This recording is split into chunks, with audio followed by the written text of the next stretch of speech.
To thank you one-to-one for inviting me back to speak about lithium and then moderate the following panel. I'm Howard Klein from RK Equity, and I've been advising lithium companies and investing in lithium equities since 2009. After a very positive experience in the gold space in China, my friend Jay Shemalaskis asked me to help promote his next venture, which was called Western Lithium, which was spun out of Western Uranium, which had just raised $50 million during the last uranium boom. Obama had just been elected.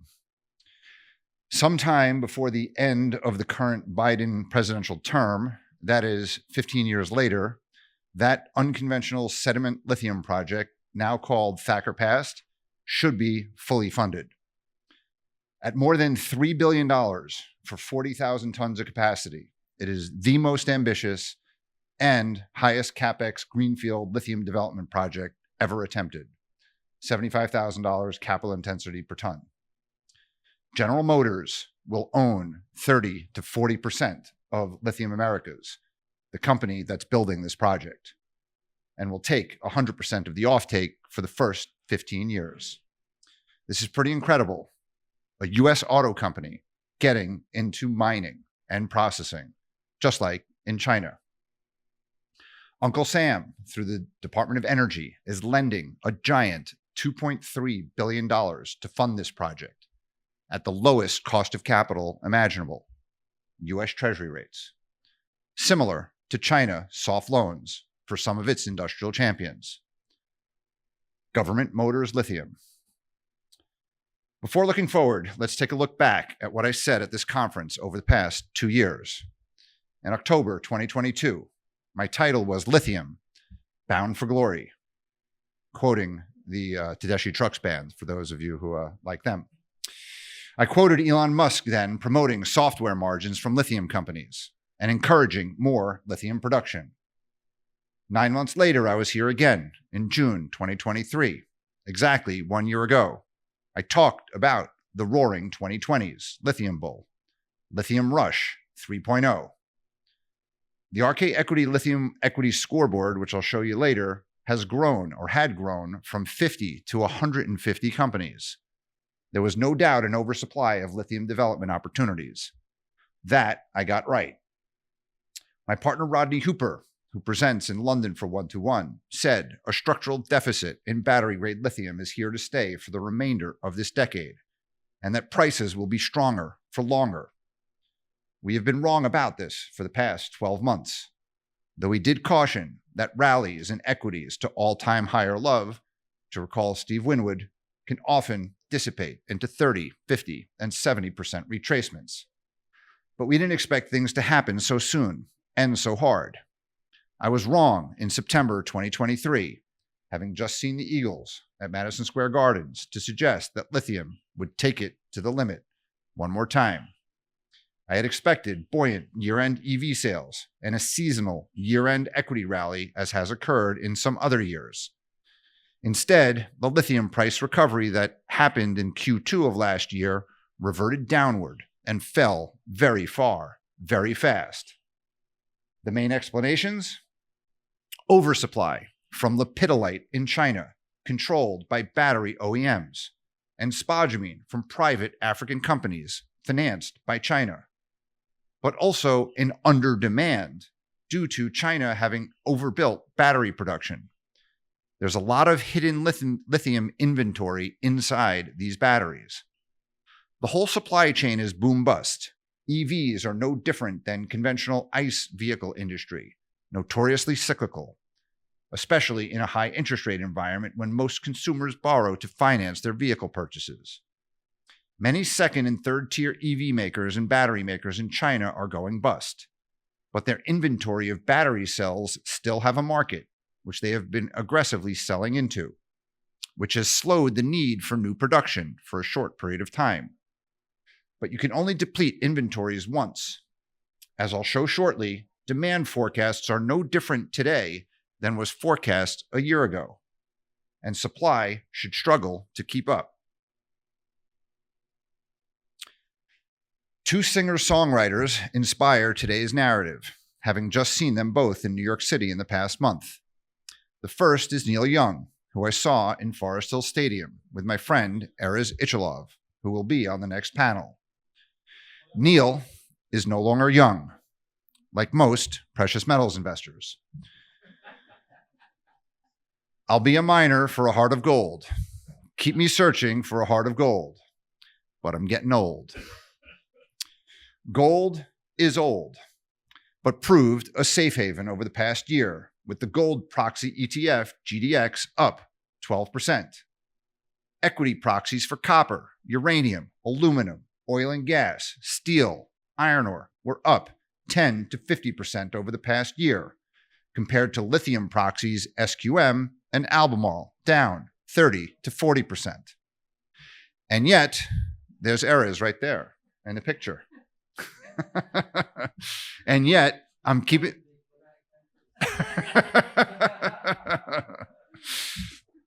And yet, I'm keeping the faith that Neil had greater vision when he sang in After the Gold Rush in the 1970s, 50 years ago, "Look at Mother Nature on the run, flying Mother Nature's silver seed to a new home in the sun."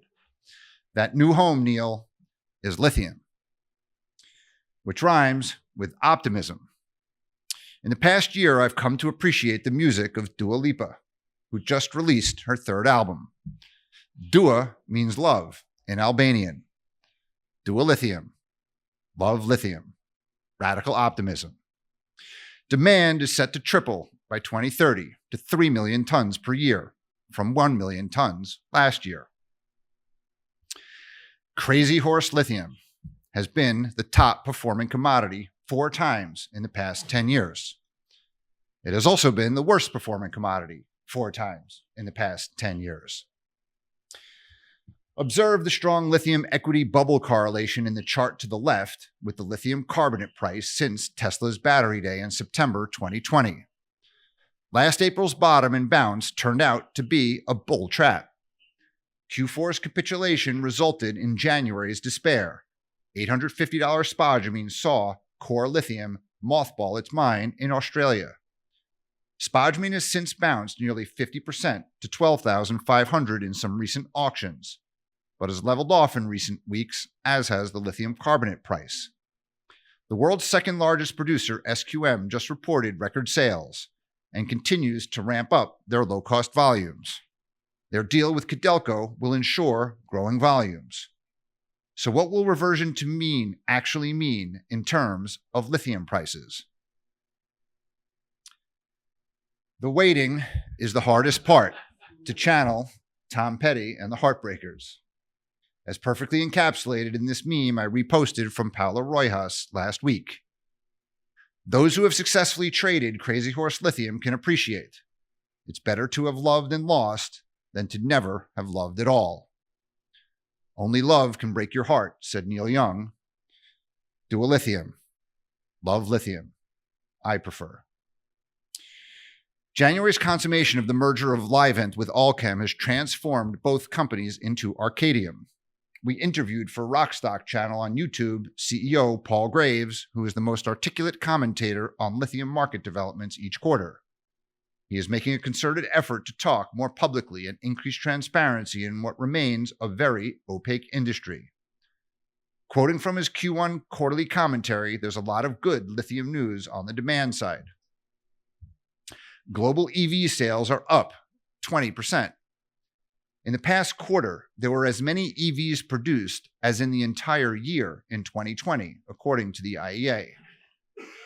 Q1 China sales were 2 million units, up 32% year on year. At the Beijing Auto Show, there were 287 new energy vehicles, 80% of all cars on display.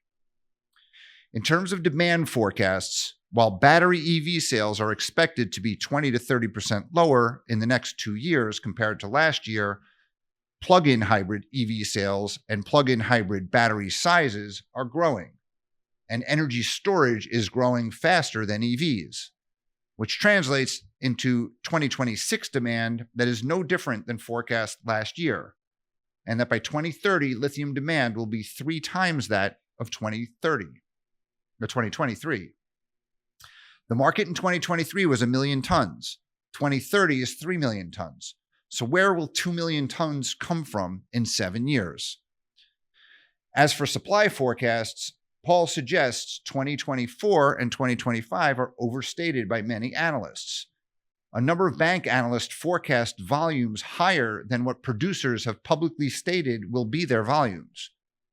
And importantly, there's a big distinction between overall aggregate lithium demand and what is actually battery qualified material, which he thinks will be in shortage. Arcadium and his peer Albemarle both suggest that to stand up new capacity to serve ex-China markets, lithium chemical pricing needs to be closer to $20,000 a ton incentive pricing. That's up about 50% from today's $14,000 price. Dominating the lithium narrative for the rest of this year will be the greatest show on earth, the US presidential rematch between Biden and Trump. Elon Musk is injecting himself into this dialogue.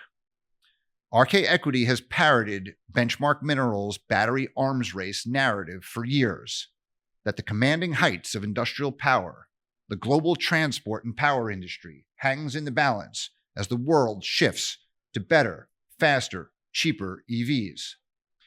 And battery energy storage solves solar and wind power intermittency issues. Build Back Better Biden's bipartisan infrastructure law, the CHIPS Act, and the Big Bazooka Inflation Reduction Act focused on scaling energy transition technologies. It is China-style industrial policy that in many ways is meant to answer China's Made in China 2025 and Belt and Road initiatives. But China has a 20-year head start and has thought very strategically and intelligently about every aspect of the supply chain. China CapEx and OpEx are much lower, not so much due to low labor costs, but because China has hundreds of thousands of people with advanced technical know-how to do these things. And they're willing to invest and operate in countries the West doesn't want to touch. And everywhere they work fast with exceptionally strong work ethic. And they're willing to work for lower profit margins. We have argued that upstream raw materials will be a key bottleneck, that supply of lithium won't be able to keep up with EV and energy storage demand. But here we are in 2024, 1 year from Made in China 2025. And due to China's ingenuity, these materials and cathode and battery and EVs are largely in oversupply, and all are cheap. China is exporting great electric vehicles at $10,000, $15,000 price points. Many countries throughout the world that don't have big auto industry jobs to lose are happy to be buying these Chinese vehicles over Western brands, like in Australia, Thailand, Indonesia, India. Can the US and Western Europe compete with China for electric vehicles? Have we simply just lost round one? Or is the energy transition to EVs in the USA and Europe not inevitable, as it appeared just a few years ago? 5 months from a presidential rematch, Trump is leading in many polls with a platform which includes vilifying these Bidenomic policies with rhetoric that is substantially anti-electric vehicle. Major US auto OEMs like GM and Ford, always trying to navigate shifting political winds affecting their industry, have walked back many of their aggressive EV and battery production goals and have pivoted more toward hybrid vehicles this year. Ford chairman Bill Ford told the New York Times, "Our planning timeframe as a company is a lot longer than one election cycle. When we're whipsawed back and forth by politicians, it becomes really difficult for us." Consensus is that Trump would take away consumer subsidies for EV purchases. But consensus is also building that he will keep production tax credits. Will he really want to induce widespread layoffs in the red states that have attracted hundreds of billions for new battery and electric vehicle plants? Tesla Texas is MAGA. Trump met Elon Musk in March and said, "I've been friendly with him over the years. I've helped him. When I was president, I helped him. I've liked him. We obviously have opposing views on a minor subject called electric cars. I'm all for electric cars, but you have to have all the alternatives also." Trump respects billionaires, entrepreneurs. Elon reinstated the Orange Man's X account. New details of their March meeting emerged last week. Elon and many of his Silicon Valley billionaire friends like Peter Thiel and David Sachs and journalists like Tucker Carlson are very publicly anti-Biden and quietly supporting Trump by various means. Billionaire Wall Street icons Bill Ackman and Steve Schwarzman have also spoken favorably of Trump and against Biden. Trump is very focused on winning. It's hard to imagine he would not be persuaded by Elon and his ilk not to cede future technologies and industries as important as U.S. auto manufacturing to China. It would be like betting on the horse and buggies as the world transitioned to the Model T Ford in the early 1900s. U.S. automakers fell behind Japanese companies in the 70s and 80s, but they got better after welcoming and learning from Japan and later Korean manufacturers who set up plants in the U.S. Trump has said he'd welcome Chinese battery and EV manufacturing inside the USA, but not simply allow them to set up shop in Mexico and import these low-cost EVs tax-free into the US. That's logical, and is also what his friend in Hungary, Viktor Orban, has done, embracing billion-dollar investments by BYD and CATL. Ford's proposed licensing deal for CATL technology should be no different than China forcing US auto OEMs into joint ventures so they can learn how to do it for themselves. Military applications also require the latest electric vehicle and battery technologies. By one estimate, more than half of the 36,000 casualties suffered by American troops in Iraq were on fuel and water resupply missions. Batteries and EVs will save American lives, just as EVs are generally safer to drive than ICE vehicles. So, while I'm not supporting Trump, I don't fear him if the collective wisdom of the U.S. electoral system reelects him, because MAGA is critical minerals for the U.S. military complex. MAGA is manufacturing electric vehicles and batteries and cathodes. And MAGA is processing lithium battery chemicals. And MAGA is mining battery critical metals.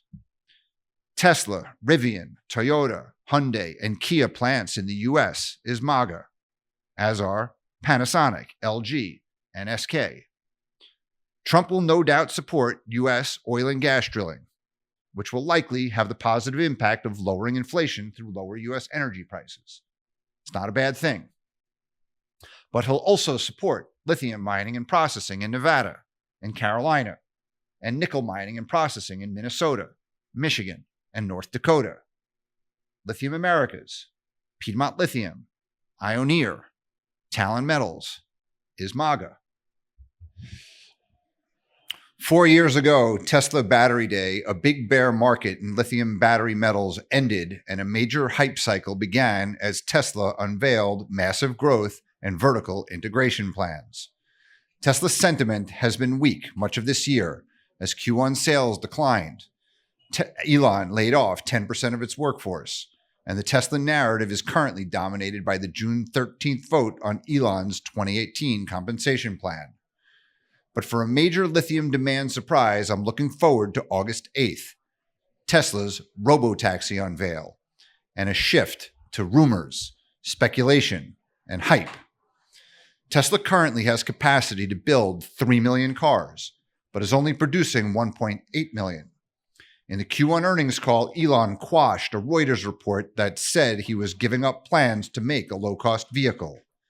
And instead, he articulated a view that before the next-gen vehicle manufacturing plants are ready, he will be utilizing this spare capacity with elements of old and new manufacturing technology. What new models will be unveiled and at what price points will be a major focal point of the Tesla intelligentsia like this one from popular Tesla YouTuber Stephen Mark Ryan, who's suggesting 3 new Teslas might be on the cards. Will August 2024, ahead of Biden v. Trump, Part 2, mark the bottom and sharp upswing in lithium battery materials as September 2020 Battery Day did the original Biden v. Trump matchup? Radical optimism. Dual lithium. The lithium demand story is still intact. Lithium will grow 20% per year as far as the eye can see. But supply is certainly abundant, but it takes time and money to build. Supply is also lumpy, prone to boom-bust volatility. as is each other segment of the supply chain. EVs, batteries, cathode are all prone to boom bust. There are too many EV makers in China and too many battery makers. Classic economic theory applies across the supply chain. A sector becomes hot, attracts new entrants. Some make it, some don't. Those that don't cause inventory buildups. Same is true for lithium development projects. Our case scoreboard up here of 150 companies will no doubt shrink this year. But many, many new mines must get built. Which ones? Because lithium industry is still so small and growing so fast, it should not experience a 10-year nuclear winter dynamic like uranium experienced. It's hard to see a Fukushima-like moment for lithium. Does the much faster fall in lithium price over the past year mean a faster bounce than the last 2.5-year bear lithium market? A few sell-side analysts covering lithium over many cycles have called the bottom in recent months, but they're gun-shy and conservative with their near-term price forecasts. Others, like Goldman Sachs, see supply managing to keep up for the next few years, keeping a lid on pricing. One important thing I need to keep in mind and remind myself is that for most of my lithium investing successes over the past 15 years did not happen quickly. Much as I have sought in the last 2 years to replicate, my 10-bagger success in 15 months with Winsome Resources, I've spent much more time grinding it out with Piedmont Lithium and Lithium Americas and others over 5 or more years before those investments turned good. Our latest video with David Deckelbaum of TD Cowen took its cue from Guns N' Roses. Patience. Lithium is similar to other cyclical commodities. This is not a buy and hold on for dear life like technology growth stocks who build up real brands and real moats. Lithium equities get overbought and oversold. I see good value on the lithium equity scoreboard here, but things are not nearly as distressed as they were in September 2020 at the bottom of COVID, and there are still many stocks that look richly valued. Dilution risk is very real at many companies and may put a lid on equity prices on the next upturn. This slide lists all the lithium stocks I'm holding in order of position size, and also my non-lithium holdings. Thankfully, I diversified and had some uranium and copper and PIC and a tiny bit of gold. Some of these stocks in lithium I've held for years, holding them all the way up and all the way down. But also, thankfully, several of them I have successfully traded over the course of Crazy Horse Lithium. Remember, I'm not a financial advisor, and nothing you're hearing here is financial advice, but I do like to be held to account, and this is what I'm showing here. This is a list of all the companies RK Equity has represented in the lithium battery material space for the past 15 years, and this is our corporate disclaimer. Thanks very much for listening.